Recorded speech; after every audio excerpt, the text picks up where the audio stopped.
So we've tried to simplify it, and we tried to just make this webinar be, hey, if you're beginning, or even if you've done it once and maybe you haven't gotten through everything, that this is just a guide to do that. But the heavy equipment comparator report, the PDF, is very comprehensive. So it will be like all of the information that's collected, along with a lot of really good commentary. So it'll include things like how you can use the metrics, basically what we saw, what the best in class is, what the top quartile is.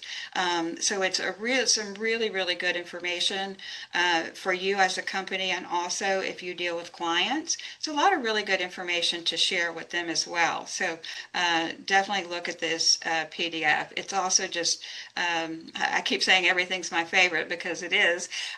When you go to read it, it'll give you a lot of really good information. Okay, here is poll number 5. We'd just like to know if you'll take a minute and answer this. What is the likelihood that you will complete the heavy equipment comparator after attending this webinar? And while I'm saying complete it, I just mean go ahead and fill it out and give us what you can. So I'm glad to see that a lot of people were very likely, and maybe you will. For those of you who are not likely to, we certainly would appreciate the opportunity to, discuss with you any questions that you might have, or any way that we might be able to make it easier for you. So thank you very much for filling that out. We appreciate that. Okay.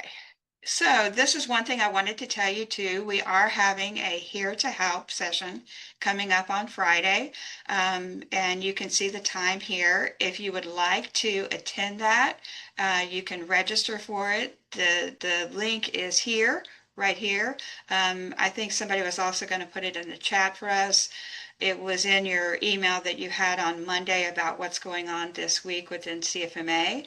So it will just be an interactive session where you guys can ask any questions that you might have, even how to get started. We're here to help is basically what we're saying there.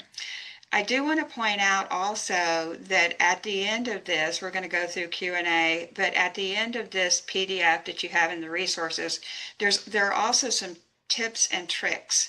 We'll just go to it really quickly and then come back right here. Tips to gather information, and just some of the things that we have found were really, really good practices. Okay, we're going to go to Q&A now and see if you guys have any questions. Yvette? There are currently no questions in the chat or in the queue. Well, I'm gonna go ahead and ask a question for our participants, if you're willing.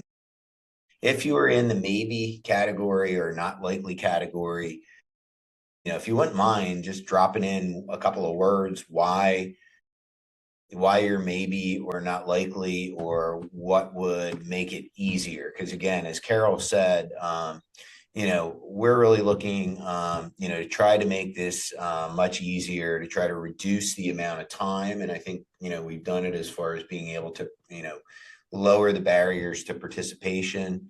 So if you do have any feedback for us and you're willing to kind of, put into the chat your thoughts on that, that would be great. Or again, if you're more comfortable giving the feedback through like Sue at CFMA, you can do that too. So far, I don't see anybody taking me up on my offer, but that's,